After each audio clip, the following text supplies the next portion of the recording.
घोसी विधानसभा उपचुनाव में भारतीय जनता पार्टी की पराजय पर सामान्य प्रतिक्रिया तो यही होगी कि पहले भी ये सपा की ही सीट थी, सपा के खाते में गई। भारतीय जनता पार्टी इसको जीतती तो लगता कि उसने सपा से सीट ले लिया है, लेकिन समाजवादी पार्टी ने इसको बड़ा मुद्दा बनाया है और कहा है कि यह INDIA उनके शब्दों में इंडिया की जीत है। अब वो बता रहे हैं कि अभी एक सीट जीते हैं, उपचुनाव जीते हैं, आगे मुख्य चुनाव भी जीत लेंगे।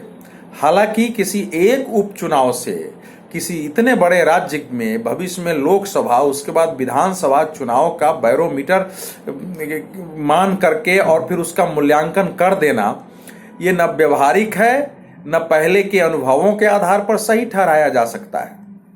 क्योंकि कई बार उपचुनाव आप जीतते हैं, मुख्य चुनाव में आप हारते हैं, उपचुनाव हारते हैं, मुख्य चुनाव में आप जीतते हैं, ऐसा होता रहा है। लेकिन भारतीय जनता पार्टी को तो सोचना पड़ेगा कि आखिर वह यह चुनाव हारी क्यों और इतने भारी अंतर से क्यों हारी है। इस समय जो कुछ कारण समझ में आ रहा है, पहला कारण तो यह है कि भारतीय जनता पार्टी को अब यह मान लेना पड़ेगा कि दूसरे दलों से लाके आप उम्मीदवार देंगे तो उसको अब आपके लोग भी, आपके अपने कार्यकर्ता संगठन के लोग, समर्थक सारे सभी जगह स्वीकार नहीं कर सकते हैं।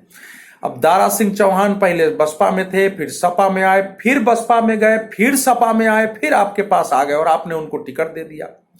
अब घोसी में बहुत सारे लोगों ने जो सीट खाली होने के बाद या पहले से जो भारतीय जनता पार्टी के नेता कार्यकर्ता के रूप में काम किया होगा, जिनको लगा होगा कि हम आगे चुनाव लड़ सकते हैं और उनके समर्थक भी होंगे, ऐसे कई कार्यकर्ता हैं तो उनके मन में रहा होगा, तो वो क्या करेंगे? क्या वो दारा सिंह चौहान के पक्ष में जाके वोट डालते? नहीं डाल सकते हैं।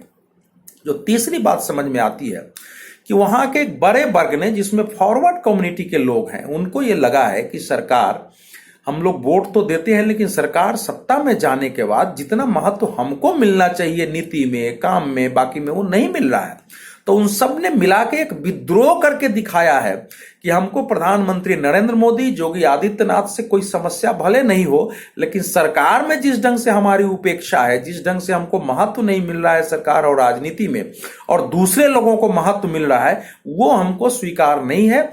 आपको अपना व्यवहार, अपनी नीति बदलनी पड़ेगी। जो तीसरा बड़ा कारण जो समझ में आता है वो यह है कि राज्य सरकारों में भाजपा के हर जगह उनके कार्यकर्ताओं में, समर्थकों में, यहां तक कि अनुभवी नेताओं में भी असंतोष है। उनको यह लगा है कि सरकार सत्ता में आने के बावजूद प्रशासन में हमारी कोई हैसियत नहीं है, एक थानेदार तक हमको नहीं पूछता है, हमारा कोई काम नहीं होता है। और फिर वो हिंदुत्व पर, राष्ट्रवाद पर वो मतदान तो करते हैं, लेकिन एक समय आदमी का धैर्य चूकता है। तो अब धीरे धीरे घोषित चुनाव परिणाम ये बता रहा है कि धीरे धीरे ऐसे अपने समर्थकों, कार्यकर्ताओं, नेताओं का धैर्य चुका है और वो या तो निष्क्रिय हो गए या फिर अंदर से इन लोगों ने दारा सिंह चौहान को हराने के लिए काम कर दिया, अपने लीडरशिप को, नेतृत्व को संदेश देने के लिए। और ये बहुत बड़ी बात है क्योंकि ये हर जगह भारतीय जनता पार्टी की राज्य सरकारों में देखा गया है। कर्नाटक में देखा गया, हिमाचल प्रदेश में, अभी मध्य प्रदेश में दिख रहा है और उत्तर प्रदेश में दिख रहा है, क्योंकि उत्तर प्रदेश के कार्यकर्ताओं की आम शिकायत है। दूसरा, इसके साथ साथ यह भी है कि जो बहुत सारे ऐसे लोग जो कल तक भाजपा के विरोधी थे, जो RSS संघ के विरोधी थे, जो हिंदुत्व के विरोधी थे, जिनसे इनको लड़ाइयां लड़नी पड़ी, अगर सरकार आ रहा है, उनसे संबंधित काम उनको मिल रहा है, वो कहीं पदों पर बैठे हैं या उनके कहने से काम हो जा रहा है, और हम अपने कार्यकर्ता वर्षों से जमीन सड़क पर थे, आज भी सड़क पर हैं, तो वो भी लोगों को अखरता है। और इस सबको मिला के एक विद्रोह हुआ है। उसमें हम जातीय समीकरण देख सकते हैं, हम ये भी कह सकते हैं कि भाई पासमानदा मुसलमानों की बात बीजेपी करती है लेकिन मुसलमानों ने इनको वोट नहीं दिया।